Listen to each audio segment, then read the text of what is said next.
إن الحمد لله نحمده ونستعينه ونستغفره ونعوذ بالله من شرور أنفسنا وسيئات أعمالنا من يهده الله فلا مضل له ومن يضلله فلا هادي له وأشهد أن لا إله إلا الله وحده لا شريك له وأشهد أن محمدا عبده ورسوله يا أيها الذين آمنوا اتقوا الله حق تقاته ولا تموتن إلا وأنتم مسلمون يا أيها الناس اتقوا ربكم الذي خلقكم من نفس واحدة وخلق منها زوجها وبث منهما رجالا كثيرا ونساء واتقوا الله الذي تساءلون به والأرحام إن الله كان عليكم رقيبا يا أيها الذين آمنوا اتقوا الله وقولوا قولا سديدا يصلح لكم أعمالكم ويغفر لكم ذنوبكم ومن يطع الله ورسوله فقد فاز فوزا عظيما أما بعد Аллах Тағаланың бұл дүнияда қойылған сүннетлері бар, қағидалары һәм қануннары. Һәм шул бір қануннардан бірсі жазау мин джинсин амал. Яғни кешегә қайтарылыр ғамәл түреннән. Әгәр дә изгелек қылған булса, изгелек белән қайтарылыр. Әгәр дә нашарлык қылған булса, нашарлык белән қайтарылыр дип галимнәр қағида билгеләделәр. Һәм Аллах Тәгалә моның турында китабында әйтте: "Хәл жазаул ихсани иллал ихсан." Изгелекнең жазасы изгелек кенә булмасмы ди. Лиллазина ахсанул хусна ва зияда. Кем Аллах Тәгалә белән очрашам дип изгелек кылган булса, аңа аль-хусна, изге җәннәт, ва зияда һәм артыгын биреләчәк. Ул Аллах Тәгалә белән очрашак һәм Аллаһны очратачак һәм аны күрәчәк. Һәм Пәйгамбәрбез саллаллаһу алейхи ва саллям әйтте: "Аль-хайру ла яти илля бил-хайр." Изгелек белән генә килә диде. Һәм Аллаһ Тәгалә әйтте: "Җазаан мин раббика атаан хисаба." Изгелек кылганыгыз өчен Аллаһ Тәгалә сезгә җәннәт бирәчәк, ул Раббыгыздан бүләк булачак диде. Җәһәннәм турында әйтте: "Җазаан вифаqa." Аларның гамәлләренә туры килә торган җәза булачак диде. Һәм Пәйгамбәрбез саллаллаһу алейхи ва саллям Аллаһ кылларын кисәтеп шулай дип әйтте: "Кем мусламаннарның гаипләрен, кимчелекләрен эзләп йөрсә, Аллаһ Тәгалә аның кимчелекләрен кешеләргә күрсәтер" диде. Кем мусламаннарга зыян китерсә, Аллаһ Тәгалә аңа зыян китерер диде. Кем Аллаһ Тәгаләгә каршылык күрсәтсә, Аллаһ Тәгалә аңа авыр тормыш бирәчәк диде. Һәм шулай ук Пәйгамбәрбез саллаллаһу алейхи ва саллям әйтте: "Кем кешеләр ишетсеннәр өчен, кешеләр күрсеннәр өчен гамәл кылса, ул кыямәт көнендә бу кешенең гамәлләрен ачык итеп күрсәтәчәк һәм бу рия кылучы дип хәбәр итәчәк." Һәм Пәйгамбәрбез саллаллаһу алейхи ва саллям әйтте: "Һәм кем тимер тотып үзен үтерде, ул кыямәт көненә хәтлек каберендә шулай итеп үзен үтерәчәк" диде. Һәм җәһәннәмдә дә шундай ук җәза булачак аңа диде. Халидан мухаллидан мәңге диде. Шулай ук Пәйгамбәрбез саллаллаһу алейхи ва саллям әйтте: "Кем мусламанның гаибен, кимчелеген яшерсә, Аллаһ Тәгалә кыямәт көнендә аның кимчелеген яшерер. Кем авыр хәлгә калган мусламанга, кешегә эшен, хәлен җиңеләйтсә, Аллаһ Тәгалә аңа дөньяда да, ахирәттә дә эшләрен җиңеләйтәчәк. Кем берәр мөэминнең кайгысын бетерсә, Аллаһ Тәгалә аның кыямәт көнендәге булган кайгыны бетерәчәк" диде Пәйгамбәрбез саллаллаһу алейхи ва саллям. "Ман aqala nadiman aqala Аллаһу усратаху яумал қияма." Әгәр дә берәр кешегә берәр нәрсә саткан булсаң, һәм ул кеше бу әйберне кирәкмәгән икәнен аңлап, кире сиңа килеп, әйдә кайтарыйм әле дип әйтсә, син аны кайтарсаң, Аллаһ Тәгалә шулай ук синең гынахларыңны кыямәт көнендә гафу белән кайтарачак. "Я ибн Адам, анфиқ, унфaq алейк." Пәйгамбәрбез саллаллаһу алейхи ва саллям әйтте: "И Адам балалары, Аллаһ юлында малларыгызны сарыф итегез, Аллаһ Тәгалә сезгә бирәчәк" диде. Аллаһ Тәгалә шулай дип әйтте: "Фаман афа ва аслаха фа аҗруху ала Аллаһ." Кем гафу итте һәм араны төзәтте, кешене төзәтте, фа аҗруху ала Аллаһ. Аллаһ Тәгалә әҗрен үз өстенә ала. бу кешегә әҗерен бирергә үз өстенә ала. Шулай ук Аллаһ Тәгалә әйтте: "Ва ин таъфу ва тасфаху ва тагфиру фа инналлаһа гафурур рахим." Әгәр дә гафу итсәгез, кичерсәгез, Аллаһ Тәгалә гафур рахим, ул да сезне кичерәчәк, гафу итәчәк. Я айюхаллазина аману ин тансуруллаһа янсуркум. И муъминнар, әгәр дә Аллаһ диненә ярдәм итсәгез, Аллаһ Тәгалә сезгә һәрбер эшләрегездә ярдәм итәчәк дип Аллаһ Тәгалә вәгъдә бирде. Әгәр дә берәр кеше Аллаһ ризалыгы өчен берәр әйберне калдырган булса, Аллаһ Тәгалә аңа аннан да яхшырак булган әйбер белән кайтарачак. Сахабалар үзләренең ватаннарын, өйләрен Аллаһ ризалыгы өчен калдырдылар һәм Мәдинәгә күченделәр. Сабыр кылдылар һәм Аллаһ Тәгалә аларга Перс һәм римляннарның җирләрен бирде. Дәүләтләрен киңитте. Юсуф алейхиссалам гынах кылмыйм дип зинданга утырды. Һәм Аллаһ Тәгалә моның өчен сабырлыгы өчен һәм харамны калдырырганы өчен Мисыр мөлкәтен бирде. Тулысынча Мисыр мөлкәтен бирде. Кем Аллаһ Тәгалә белән тугры булса, Аллаһ Тәгалә аның белән тугры була. Пәйгамбәрбез саллаллаһу алейхи ва саллям әйтте: "Рубба ашхасу агбару мадфу'у бил абваб лау aqsama ala Аллаһи ла абарраху." Кайбер ишракта шулай булыр диде. Кеше тузган чәчләре белән, киемендә тузан, аны ишекләрдән куып чыгаралар. Ләкин әгәр дә ул Аллаһ белән ант итеп әйтсә, Аллаһ Тәгалә антын үтәячәк.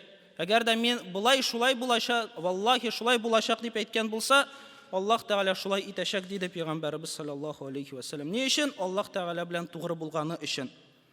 Һәм Аллаһ Тәгалә кисәтеп әйтте: "Ва минһум ман аһадаллаһ." Һәм кайбер кешеләр Аллаһ Тәгаләгә вәгъдә бирәләр. Әгәр дә син, я Аллаһ, миңа фазилатыңнан, рәхмәтеңнән бирсәң, ла насаддақанна ва ла накунанна минас салихин. Без садака бирәчәкбез һәм изгеләрдән булачакбыз дип әйтәләр. Кашан Аллаһ фаламма атахум мин фадлихи бахилу бихи ва таваллау ва хум му'ридун. Һәм Аллаһ Тәгалә биргәч, алар бирми башлыйлар, башларын бора башлыйлар. Фаъақабахум нифақан фи кулубихим. Шуның өчен Аллаһ Тәгаләгә биргән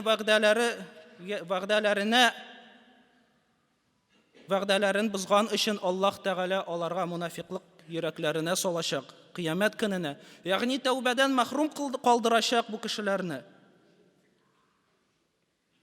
Бу диде ма ва'ду бима кану якзибун, алдаганнары өчен. Ягъни Аллаһ Тәгалә белән тугры булмадылар һәм Аллаһ Тәгалә аларга шундый җәза бирде. Киресенчә, кем Аллаһ Тәгаләгә тугры булса, биргән вәгъдәләрендә торса, Аллаһ Тәгалә иманын ныгытыр. Лияджзи Аллаһу ас-садиқина бисидқихим. Аллаһ Тәгалә тугрыларны тугрылары белән бүләкләр диде.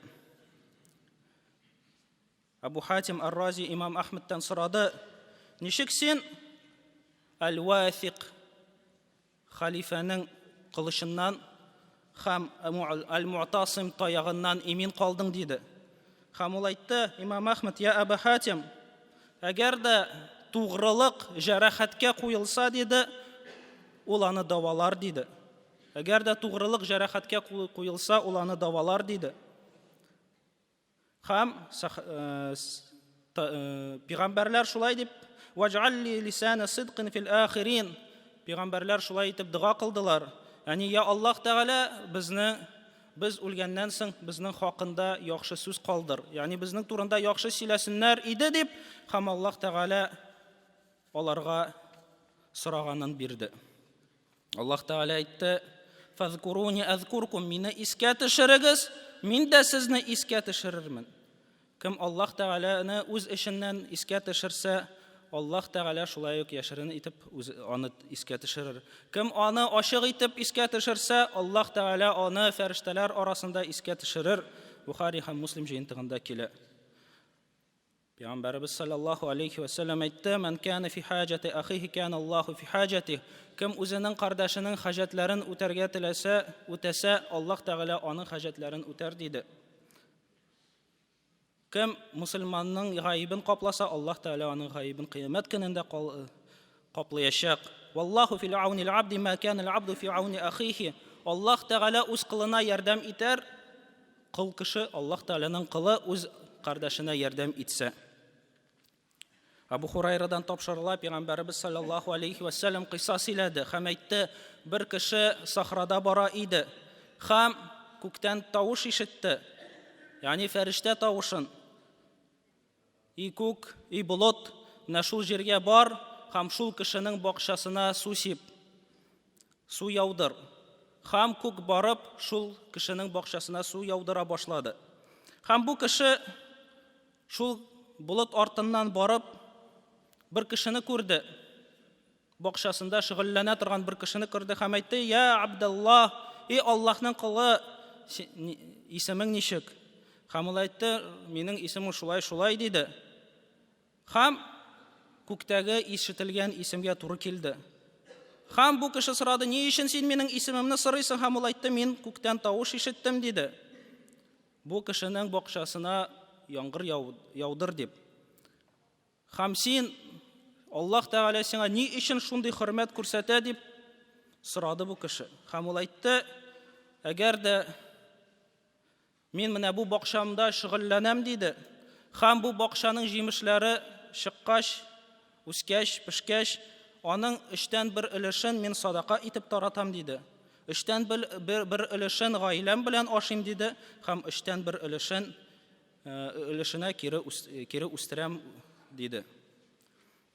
Ягъни менә шулай итеп, Аллаһ Тәгалә юлында садака биргән өчен Аллаһ Тәгалә аңа шундый хөрмәт күрсәтте, малын арттырды, сәбәпләрен җиңеләйтте. Әгәр дә кеше тақвалы булса, Аллаһ Тәгалә әйтә: "Яҗ'ал лаху махраҗа", авыр эшләреннән чыгу юлын бирәчәк. "Ва ярзукху мин хайсу ла яхтасиб", хисапланмаган, көтмәгән җирдән ризыгын бирәчәк. "Ва яҗ'ал лаху мин амрихи юсра", һәм эшләрен җиңеләйтәчәк. Әгәр дә берәр кеше күзләрен харамнан сакласа, Аллаһ Тәгалә әйтә: "Куллил муъминина ягудду мин абсарихим ва яхфазу фуруҗахум". Аллаһ Тәгалә муъмин булган иратларга һәм муъмин булган хатын-кызларга мөрәҗәгать итә Нур сүрәсендә. Алар күзләрен төшерсеннәр ди, харамга карамасыннар ди. Аннары соң бу аяттан соң Аллаһ Тәгалә әйтә: "Аллаһу нурус самавати вал ард", Аллаһ ул күкләр һәм җир нуры. Аннары соң мисал китерә нурына һәм әйтә: "Нур яхдиллаху ли нурихи ман яша", кемгә тели Аллаһ Тәгалә нурын бирә. Ягъни моның белән Аллаһ Тәгалә ишарат итә һәм әйтә: әгәр дә берәр кеше харамнан күзен төшерсә, карамаса, Аллаһ Тәгалә күзләренә нур салыр. Һәм ул кеше халал белән харамны айыра алыр, сөннәтне бидагаттан айыра алыр диде. Әгәр дә мәҗлестә утырганда бер-берегезгә урын бирсәгез, мәҗлисне киңәйтсәгез, Аллаһ Тәгалә әйтте: "Я айюхаллазина аману иза қила лакум тафассаху фил маджалиси фафсаху". Аллаһ Тәгалә әйтә: әгәр дә сезгә мәҗлестә утырганда киңәйегез, кешеләргә урын бирегез дип әйтелсә, урын бирегез ди. Нәрсә булыр соң аның җәзасы? Яфсахиллаху лакум, Аллаһ Тәгалә сезгә киңәйтер диде. Аллаһ Тәгалә сезнең йөрәкләрегезне иман өчен киңәйтер. Аллаһ Тәгалә сезнең каберләрегезне киңәйтер. Аллаһ Тәгалә иманныгызны, ризыкларыгызны киңәйтер. Әгәр дә берәр кеше бурычын бирә алмаган кешегә хәлен җиңеләйтсә, Пәйгамбәрбез саллаллаһу алейхи ва саллям әйтә: бер вакытны бер кешегә, сезгә кадәр булган бер кешегә үлем фәрештәсе җанын алырга килде. Һәм әйтте: "Син берәр изгелек эшләгәнең бармы?" дип. Һәм ул әйтте: "Мин белмим". Һәм фәрештә әйтте: "Уйла", диде. "Бәлки бар берәр изгелегең". Һәм ул әйтте: Мин кешеләр белән сауда кылганда аларга сауданы җиңеләйтә идем диде. Әгәр дә кеше бурычын бирә алмаган булса, авыр хәлдә булган булса, бу очракта аның бурычын гафу итә идем. Әгәр дә кеше бирә алырлык булса, мин аны көттерә идем. Ягъни тагын да вакыт бирә идем диде. Һәм шуның өчен фаадхалахуллахул җанна, Аллаһ Тәгалә аны җәннәткә кертте. Аллаһ Тәгалә әйтә, әгәр дә Адәм баласының баласы үлсә, Аллаһ Тәгалә фәрештәләренә әйтә, сез минең кулымның баласының җанын алдыгызмы? Һәм фәрештәләр әйтәчәкләр, әйе, алдык.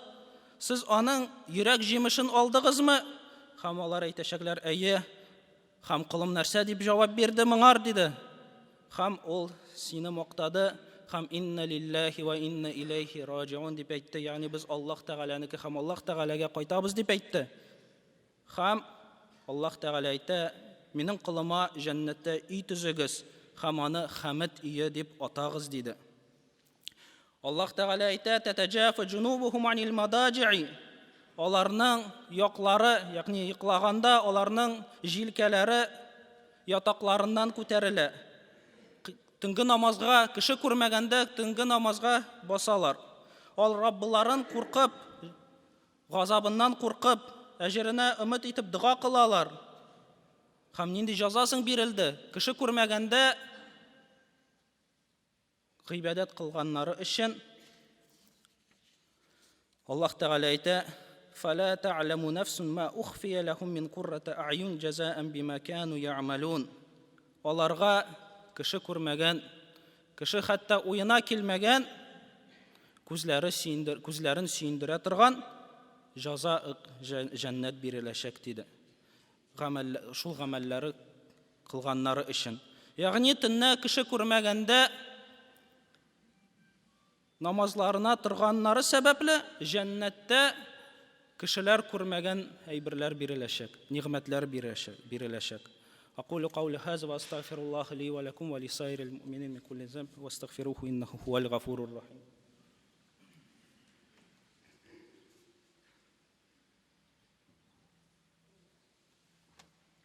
الحمد لله رب العالمين والصلاة والسلام على نبينا محمد. يا الله نقلاره بلغس нинди генә эш эшләмәсәгез, Аллаһ Тәгалә шул эшнең төреннән сезгә җәза бирәчәк. Әгәр дә ул яхшылык булган булса, Аллаһ Тәгалә яхшылык белән кайтарачак һәм артыгын да бирәчәк. Әгәр дә ул начар булган булса, Аллаһ Тәгалә шул төрдән сезгә кайтарачак. Шуңар эшләрегезгә хисап кылыгыз һәм кыямәт көненә әзерләнегез. Инна Аллаһ я'муру бил адли вал ихсани ва ита'i зил курба ва янха 'анил фахша'i вал мункар يعظكم لعلكم تذكرون